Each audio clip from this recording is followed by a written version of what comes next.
अब मुझे तो पता नहीं कि ये कौन सा कॉमन सिविल कोड है इनका जिसमें 90% वाला तो फांसी का रहा है, 40 वाला डॉक्टर इंजीनियर बन रहा है। या लोगों के बीच में फूट डाल के राज करने की नीति अपनाई जा रही है। राष्ट्रपति बन गए मान लीजिए, दलित या आदिवासी, तो फिर वो गरीब रह गए, फिर उनको आरक्षण की जरूरत है। IAS ऑफिसर बन गए, उनको आरक्षण की जरूरत है क्या?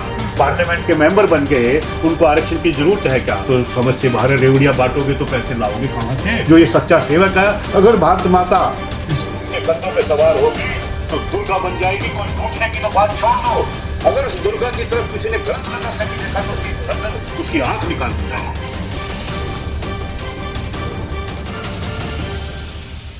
राजेश जी, भारत लोक सेवक पार्टी जिसका गठन जो है हुआ है, जिससे आप जो है इस बार चुनावों में खड़े हैं, सवाल ये बनता है कि आपकी पार्टी का विजन क्या है?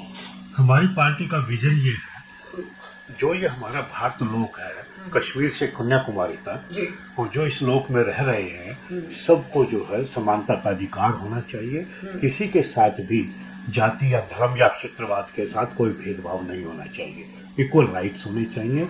आज वर्तमान जो राजनीतिक परिस्थितियां बनी हुई हैं, वो जाति, धर्म और क्षेत्रवाद के ऊपर जो है देश के अंदर भेदभाव किया जा रहा है।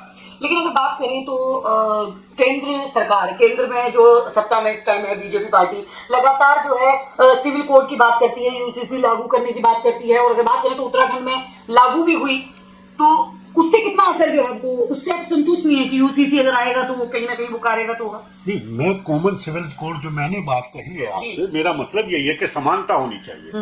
आप जो बात पूछ रहे कॉमन सिविल कोड का मतलब तो यही है कि every human being should be treated at equal and par, सबको बराबर का हक मिलना चाहिए।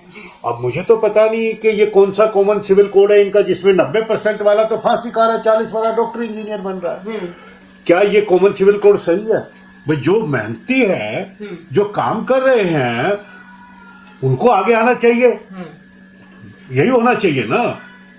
पर यहाँ तो बंदरबाट हो रही है, मेरी तो समझ से बाहर है। कौन सा, फिर वही मैंने आपसे सवाल पूछ लिया, क्या आप इस कॉमन सिविल कोड से सहमत हैं? और दूसरा कि भाई जाति के आधार पर कोई भेदभाव नहीं होना चाहिए, I do agree with that, पर जाति के आधार पर कानून बनाया जा रहा है। भाई दलितों के साथ कोई भेदभाव हो रहा, आज भी 80 साल हो गए देश को आजाद होने को, 78 साल हो चुके हैं, और फिर भी भेदभाव हो रहा है जाति के आधार पर। आपको नहीं लगता राजेश जी कि हर पार्टी जो है वो अपनी एक अलग सा विजन लेके चल रही है? आपको नहीं लगता हर पार्टी ने अपना एक अलग एजेंडा बना रखा है? मैं तो सहमत हूँ, एजेंडा बना रखा है हर पार्टी ने, कि वो राष्ट्र हित में बना रखा, पार्टियों ने अपने हित में बना रखा है। या सभी जो इस राष्ट्र में लोग रह रहे हैं उनके सबके हित में है, या लोगों के बीच में फूट डाल के राज करने की नीति अपनाई जा रही है। राष्ट्रपति बन गए मान लीजिए, दलित या आदिवासी, तो फिर वो गरीब रह गए, फिर उनको आरक्षण की जरूरत है क्या? IAS ऑफिसर बन गए, उनको आरक्षण की जरूरत है क्या? पार्लियामेंट के मेंबर बन गए, उनको आरक्षण की जरूरत है क्या? आप सवाल मुझसे पूछ रहे हो और मैं क्या जवाब दूं इन बातों को? क्या आप इन बातों से सहमत हैं? क्या मीडिया को भी तो जवाब देना चाहिए ना?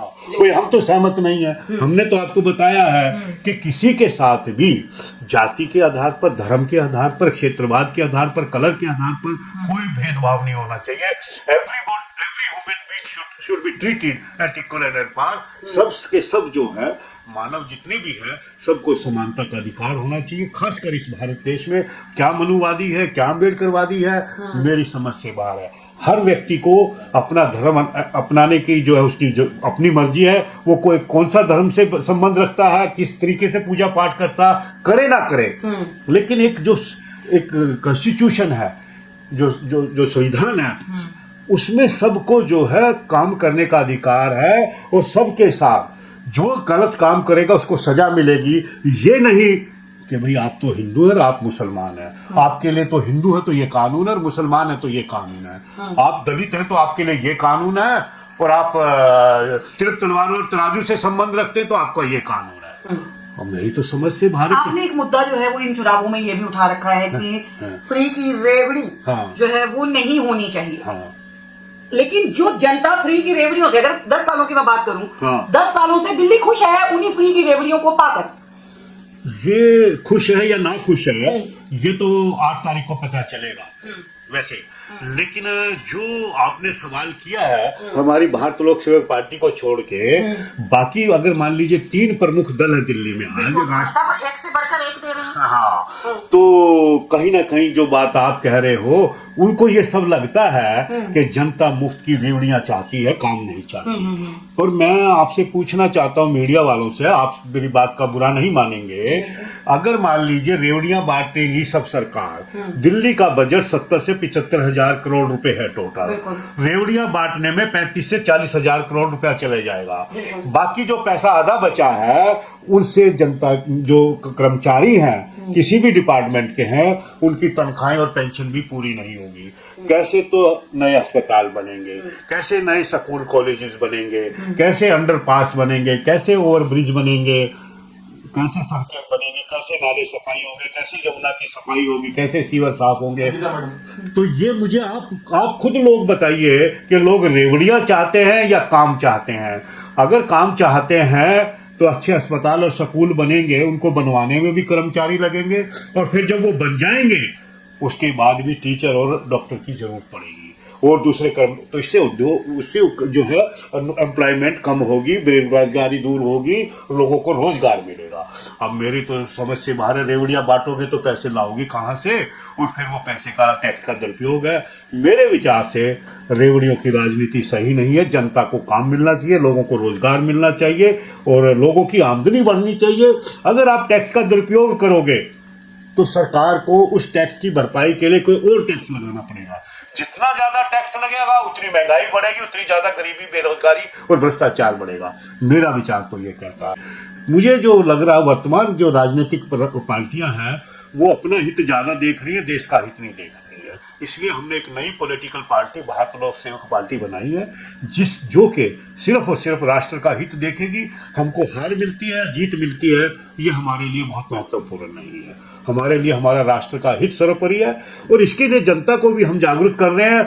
और आप लोगों का भी मैं धन्यवाद अदा करता हूं कि भी मेरी बात आप जो है जन जन तक पहुंचाने का प्रयास कर रहे हैं। जैसे आपकी पार्टी है भारत लोक सेवक पार्टी, और उसका अपने चुनाव चिन्ह बिजली का खंभा रखा है, इलेक्ट्रिक पोल। हाँ। इससे आप क्या मैसेज देना चाहते हैं जनता को? देखिए, बहुत अच्छा सवाल पूछा है आपने। जो इलेक्ट्रिक पोल हमने रखा है, जो देश में वर्तमान जो अंधकार चल रहा है, देश का भविष्य अगर जो देखोगे जिस तरीके की राजनीति है वो अंधेरे में चला जाएगा, गर्त में चला जाएगा। हमारे घर में जो प्रकाश फैलता है, जो उजाला होता है, वो बिजली के खंभे पे चल के बिजली आती है। हम देश की जनता को ये बताना चाहते हैं, देश का भविष्य उज्जवल करना चाहते हैं तो बिजली के खंभे का बटन दबाएंगे तभी देश का भविष्य उज्जवल होगा और इस देश को आगे बढ़ाने में हम कामयाब होंगे। सर, आप शकूर बस्ती विधानसभा से प्रत्याशी खड़े हुए हैं। शकूर बस्ती में जो लोग हैं वो गरीब परिवार से ज्यादा है, तो उन्हें तो रेवड़ी और आरक्षण की बहुत जरूरत है। तो आप इस पे बोल रहे हैं कि नहीं होनी चाहिए, तो आपको क्या लगता है, आपको वोट आएंगे? मैं ये तो नहीं कहता मुझे कितने वोट आएंगे या नहीं आएंगे, वोट जरूर आएंगे और मेरी क्या हार होगी या जीत होगी इस बात से। लेकिन जो बात आपने कही है, गरीबी और अमीरी जो है न केवल शकूर बस्ती में है, पूरे देश में है। और गरीबों को जो है ये रेवड़ियां नहीं मिलनी चाहिए, गरीबों को काम मिलना चाहिए, रोजगार मिलना चाहिए, मेरा ये मानना है। हमको लोगों को अपने पैरों पे खड़ा करना चाहिए, न कि बैसाखियों पे खड़ा करना चाहिए। बैसाखियां ठीक नहीं होती हैं, लोगों को खुद अपने अब जो है, हम तो ये चाहते हैं लोग दौड़े, देश आगे बढ़े, बैसाखियों पे ना रहे। और हमारा देश, हम ये चाहते पूरी दुनिया में नंबर 1 बने, विश्व शक्ति बने, विश्व गुरु बने। लेकिन अगर रेवड़ियों और आरक्षण की बात करते जाओगे तो देश पीछे चला जाएगा, दिन पे दिन पीछे चला जाएगा, हम मुकाबला नहीं कर पाएंगे। राजेश जी, आज जो है प्रचार प्रसार बंद हो गया है और परसों जो है वो वोटिंग होनी है, लेकिन पीएम मोदी का एक बयान जो है वो सामने आता है कि वोटिंग के लिए जाएं तो थाली और घंटियां बजाते हुए जाएं। इस बात को लेकर आप क्या सोच रहे हैं? मेरे विचार से तो ये सही नहीं है। मैं तो चाहता नहीं कि ये जो है साउंड पोल्यूशन इस तरीके से होना चाहिए। लोग चुपचाप जाके वोट करें और ये तो फिर ये तो इलेक्शन कमीशन को देखना चाहिए कि भाई ये कोड ऑफ कंडक्ट में आता है या कोड ऑफ कंडक्ट के खिलाफ है। आपने बात की है ईमानदार और राष्ट्रवादी होना चाहिए सबको, लेकिन अगर बात करें आज से 11 साल पहले तो जब केजरीवाल आए थे तो वो भी ईमानदारी की बात करते थे, वो भी जो है राष्ट्रवाद की बात करते थे, लेकिन कहीं ना कहीं सत्ता में आने के बाद वो भी जो है वो उसी रास्ते पे चल पड़े जिसपे तो दूसरी पार्टियां थी। इसको लेकर आप क्या सोच रहे हैं? जनता कैसे जो है वो भारत लोक सेवक पार्टी पे विश्वास करे? नहीं, आपने बहुत अच्छा ये बात कही है। मैं कोई व्यक्तिगत रूप से टीका टिप्पणी नहीं करूंगा। जो आम आदमी पार्टी जो 11 साल पहले 12 साल पहले सत्ता में आई थी अन्ना आंदोलन के उसमें, उन्होंने एक ये कहा था कि भाई हम एक ऐसी नई सोच और एक ऐसी नई पॉलिसी, एक ऐसा नया अडॉप्ट करेंगे, राज की नीतियों का जो तंत्र बनाएंगे जिसमें अपीजमेंट नहीं होगी और जनता के टैक्स का हम सदुपयोग करेंगे, दुरुपयोग नहीं करेंगे। तो जब ये सत्ता में आए थे, क्या इन्होंने ये कहा था कि हम रेवड़ियां बांटेंगे? सकूर बस्ती के साथ साथ पूरी दिल्ली का ही बुरा हाल है। आप सब लोग देखते हैं, जैसे अभी थोड़ी सी बारिश हुई तो पूरी दिल्ली झील बन गई थी। तो सकूर बस्ती के लोग खाली सकूर बस्ती में रहते तो हैं, पर काम धंधा करने के लिए तो इधर उधर जाते ही हैं। जाम की समस्याएं हैं और जो है आप देख सकते हैं कि कोई सही ढंग से सड़कें नहीं बनी, जगह जगह गड्ढे हैं, सीवर की सफाई नहीं हो रही है और पोल्यूशन है, कूड़े के पहाड़ लगे हुए हैं, जमुना का पानी सही नहीं आ रहा है, सफाई नहीं हुई है जमुना की। तो क्या पूरी सकूर बस्ती, क्या पूरी दिल्ली का बुरा हाल है? और रेवड़ियां बांटोगे, काम नहीं करोगे, अच्छे स्कूल नहीं है, अच्छे अस्पताल नहीं है, ये सब बातें हैं, सारी बातें आप सब लोग जानते हैं। और देश इस सकूर बस्ती की जनता के साथ साथ पूरे दिल्ली की जनता, पूरे देश की जनता भी जानती है कि क्या हो रहा है देश के अंदर। हमारी एक अलग सोच है। लेकिन मैडम ने सवाल किया, आशा जी ने, कि भाई आप पे लोग कैसे विश्वास कर ले कि आप दूसरे केजरीवाल भी तो बन सकते हो, आम आदमी पार्टी भी तो बन सकते हो। मैं जनता को इतना ही आश्वासन दे सकता हूं आपके माध्यम से, अगर हमने 2 मुद्दे उठाए हैं कि भाई मुफ्तखोरी नहीं होनी चाहिए, मुफ्त की योजनाएं नहीं होनी चाहिए, लोगों को काम मिलना चाहिए, रोजगार मिलना चाहिए। दूसरा मुद्दा यह है कि जिसके अंदर योग्यता और प्रतिभा है उसको आगे आना चाहिए और किसी भी जाति या धर्म से संबंध रखता है।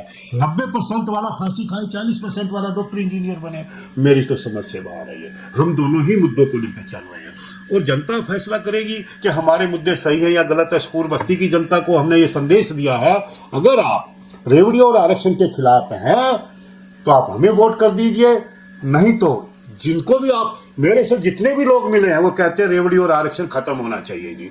लेकिन मैंने साथ में उनको ये भी कहा है, आप मुझे कह तो रहे खत्म होना चाहिए, अगर आप तीनों ही पार्टियों को वोट करोगे, भाजपा, कांग्रेस और आम आदमी पार्टी को, सकूर बस्ती की जनता के लिए मैंने कहा है, तो फिर इस रेवड़ी और आरक्षण की आग में घी का काम करेंगे। मैंने आपसे बता दिया है कि अगर मेरी बात उनको अच्छी लगती है, योग्यता और प्रतिभा में जिसके अंदर, उसको आगे आना चाहिए। और बेरोजगारी और गरीबी तभी दूर हो सकती है जब सरकार जनता के टैक्स को सही ढंग से उपयोग करे, सड़कें बनवाए, अच्छे पुल बनवाए, अच्छे अस्पताल बनवाए, अच्छे स्कूल बनवाए। उनके अंदर जो है काम करने वाले मजदूर भी लगेंगे, कर्मचारी भी लगेंगे और उनको बनने के बाद उनकी मेंटेनेंस करने के लिए, उनको चलाने के लिए नई नौकरियां भी डेवलप होंगी, सबको काम मिलेगा। रही बात, एक और सवाल पूछा था, भाई लिंग के आधार पर क्यों डिफरेंस होना चाहिए? हम तो ये कहते हैं महिलाएं और पुरुष सब बराबर, इक्वल राइट्स होना चाहिए। आप नारी शक्ति को कमजोर क्यों आंकते हो? नारी शक्ति के अंदर क्या काम करने की ताकत नहीं है? काम नहीं कर सकती क्या? आप महिलाओं को क्यों मुफ्त में दे रहे हो सारी बातें? क्या महिलाएं मुफ्तखोरी की भूखी हैं? महिलाओं को क्या जो है बस का मुफ्त किराया चाहिए? अरे भाई अच्छी बस बनाइए, अच्छी सड़कें बनाइए, अच्छे अस्पताल बनाइए, अच्छे ट्रांसपोर्टेशन सिस्टम बनाइए। उनकी सिक्योरिटी और सेफ्टी तो हो नहीं रही है महिलाओं की। जगह जगह जो है उनको इसके जो साथ बहुत सारी घटनाएं हो रही हैं। उनको कोई मतलब जो है बलात्कार का, रेप का आए दिन घटनाएं होती हैं। ये कोई बात हुई क्या? आप उनकी सुरक्षा दो ना, ऐसा समाज और सिस्टम बनाइए ना। सुरक्षा के नाम पर कहीं ना कहीं झूठे आश्वासन दिए जाते हैं सर हमेशा जनता को, जब भी इस तरह की। फिर ये बताओ, आप सब हमारी महिलाएं जो है, माताएं बहनें हैं, आपको पैसे चाहिए कि अपनी सुरक्षा चाहिए, काम करने का अधिकार चाहिए, कोई राइट चाहिए कि स्पेशल राइट चाहिए? मुझे तो ये बताइए। आप भी बैठे हो, आप मेरे से सवाल भी पूछ रहे हो, मैं जनता, आपके माध्यम से जनता से भी ये पूछना चाहूंगा, ये ठीक नहीं है विषय। और जो हमारे विचार से सहमत है उसका स्वागत है, हमारे साथ आइए। और ऐसा भी मैं बता दूं आपको कि पूरे देश में लोग हमारे से जुड़ रहे हैं और हमारा समर्थन कर रहे हैं, आगे आ रहे हैं। जिन उद्देश्यों के लेके हम लड़ रहे हैं उसमें पूरी जनता का भागीदार हमें मिल रहा है। ये ठीक है, कम और ज्यादा है, लेकिन आ रहे हैं लोग, और आज नहीं तो कल मैं आपको विश्वास दिलाता हूं सत्य की जीत होगी। हम सत्य की राह पे हैं, देश को आगे बढ़ाने की राह पे, देश को विश्व शक्ति बनाने की राह पे हैं। हम देश को शक्तिशाली बनाना चाहते हैं और देश को लूटने वालों की जरूरत नहीं है, देश को सेवा जरूरत है। इस भारत माता को कोई जो है गरीबी, बेरोजगारी जो दिखाई दे रही भोली समझते हैं, हम इस भारत माता को दुर्गा बनाना चाहते हैं। पर मैं आपके माध्यम से कहना चाहता हूं, जो ये सच्चा सेवक है, अगर भारत माता इनके कंधों पे सवार होगी तो दुर्गा बन जाएगी। कोई लूटने की तो बात छोड़ दो, अगर उस दुर्गा की तरफ किसी ने गलत नजर से भी देखा तो उसकी नजर, उसकी आंख निकाल दी जाएगी। जी बहुत धन्यवाद। जय हिंद सर।